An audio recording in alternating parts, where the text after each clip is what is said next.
Wadamuli everybody. Wadamuli means welcome in my Birragubba language. Part of the Birragubba Nation are the Bindal people, who are traditional owners south of the Ross River of Townsville and down to the Burdekin. My family is also connected to, on my mother's side, up in the Mornington Island region. But we also say we have connections to the Bulkaman people because my granddad was also sent to Palm Island, part of the stolen generation.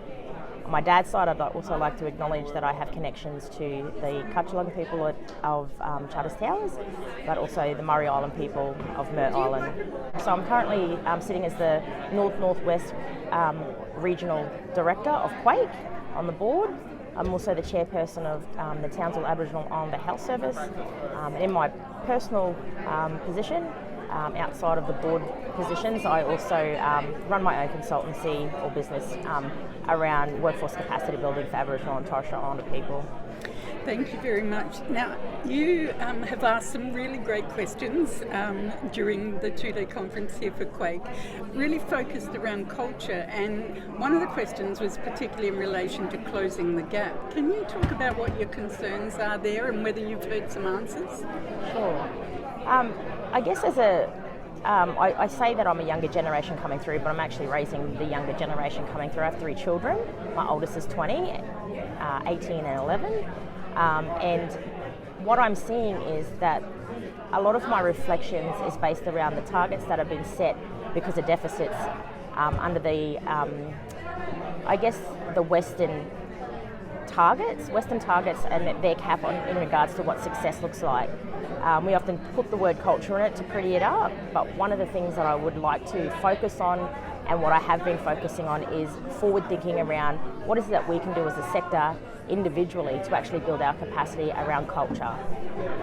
Culture is a word that's quite broadly used, and one of the things that I would like to see is that we're successfully growing a workforce around people being put into clinical positions, more and more doctors, nurses, midwives, CEOs, health workers, and the numbers are rising, which is great for us.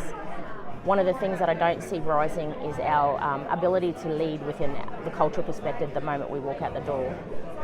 One of the things that I say is that a clinical certificate can give us the permission to treat. However, when we walk out the door, we don't have the cultural authority to heal.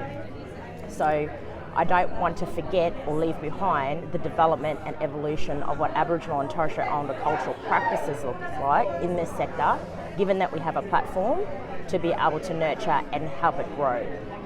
We are the longest surviving culture for over 65,000 years, and if we aren't careful and we continue to grow a workforce around clinical governance and certificates and whatever else that looks like for the Western world, we could be it can be really dangerous in order for us to forget that culture isn't being nurtured in the same way. And do you observe that? Absolutely. Could you give some examples? We all know that colonisation has obviously impacted Australia differently. The East Coast more so, I say, and I might be biased because I'm obviously from the East Coast of Queensland, but given the fact that the first fleet entered into Botany Bay and came up towards Queensland, we were part of so many different massacres that wiped out our culture. But under the assimilation policy and a segregation policy, or White Australia policy, we had to have an exemption card in order for us to be able to access community. So the exemption card meant you can't talk as an Aboriginal, you can't speak your language, you can't talk to any other Aboriginal people, and you can't practice being an Aboriginal person. So that was my granddad and my mum's generation that grew up amongst that. So as a person of privilege that stands here today, I always say I'm very privileged because I stand on the shoulders of leaders, regardless of what happened to the desecration of my elders' culture. Now that I see that they carried responsibility in order for us to access education, to grow and nurture community-controlled organisations, I'm starting to now look into the future and say, what is my responsibility right now and into the future to make sure that I've set a platform for future generations to come. So when I say that, I look at the suicide rates that are consistently raising within our communities, and I think a lot of that, and we know a lot of that, we know a lot of that comes back to a sense of grounding, identity, and connection to anything, mainly culture, sense of belonging to family and kinship. Our sector is built because we have broken families, we have people that are disconnected from a range of different narratives. However, one of the things that I want to look at, and that most of the narrative is now being spoken about, is what are our strengths that we carry, and we have to really start to invest in our strengths. If we don't invest in our strengths, we still remain in a victim process, and we cognitively continue to take that on within our mindset, our spirit, our growth, and we pass that on to people. We pass that on to country, we pass that on to everyone that's around us. And so I really want to, and I see it now, our young people that are reaching milestones are walking around with the pride and privilege, strong black young people coming through the sector. But we must not forget that culture needs to come with that, and we need to be able to nurture what culture looks like. Practice culture, and I don't throw that word around freely. When I say practice culture, I mean things like, I'll give you an example in regards to the privilege that I was able to carry with one of my cultural practices. All of our females in our family carry the ability to practice grandmother's law. So when we all have a baby, and I have asked permission from my eldest to share this because it is women's business, we bury our placenta on country. And that's our way of saying thank you to Mother Earth for giving us this beautiful gift, and we want to give back to Mother Earth. And it's our sense of understanding that in that patch of grass, we've actually nurtured that patch of grass in order for country to give back to us. It's a two-way learning and giving. Like we said, country doesn't belong to us. We belong to the country. So I want to be able to make sure that those nurturing practices are given to people that have missed those opportunities. So how do we learn to share? Sharing was a big word in today's conference. We have to learn to share. We don't need to reinvent any wheels. We just need to be innovative in the way that we think and grow this sector. We probably should say in the context of birthing that you do have quite a pedigree there. Your mum is very well known to Croakey readers. Can you say who she is and what she's meant to you? Yes, my mother is Gracelyn Smallwood, a trailblazer in the space of health and human rights and public health. She's always advocated for our family. We're a huge family. Mum's got 19 brothers and sisters. So when I say huge, we're not lying about that. It's not a metaphor, it's actually real. Hugely blessed that we've been born and have grown up in our own country, so we're traditional owners on the land that we're growing, and Mum has been a huge trailblazer for Aboriginal and Torres Strait Islander people from around the world. When I do speak to her though, given the fact that in Mum's day and age it was very hard to navigate the sector, so it was a lot of activism that took place and a lot of time away from us kids. So in her absence, I was me and my two brothers were actually raised by my auntie and uncle, my big mum and big dad, and we pay huge homage to the sacrifices that they made to give us the grounding that we got today. My big dad is a Torres Strait Island man who has taught me everything about culture on that side, and my big mum is obviously the older sister of my mum, and has given us the opportunity to be settled, nurtured in a home environment with cousins that we all call brothers and sisters, while Mum was able to navigate this sector and make it what it is today. Talked about your mum. Fantastic, Dorothy, that she's now here. Professor Smallwood, thank you very much. What's your takeaway from the conference? Look, some of the people just come over and said they haven't seen me in 10, 20 years. Matty Cook came up and gave me a cuddle.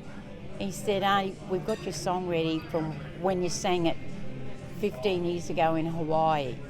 And we both were a bit emotional because I know Matty's family. And then he said, what's your take-home message at the conference? And I said, it's probably the best Quake conference I've been to in 40 years. It had another name then. And I got so much out of it. I was just supposed to be here for the day. And every speaker just moved me, and talking about succession plans and statistics. And you've always got to have an activist in the audience to keep the ball in motion.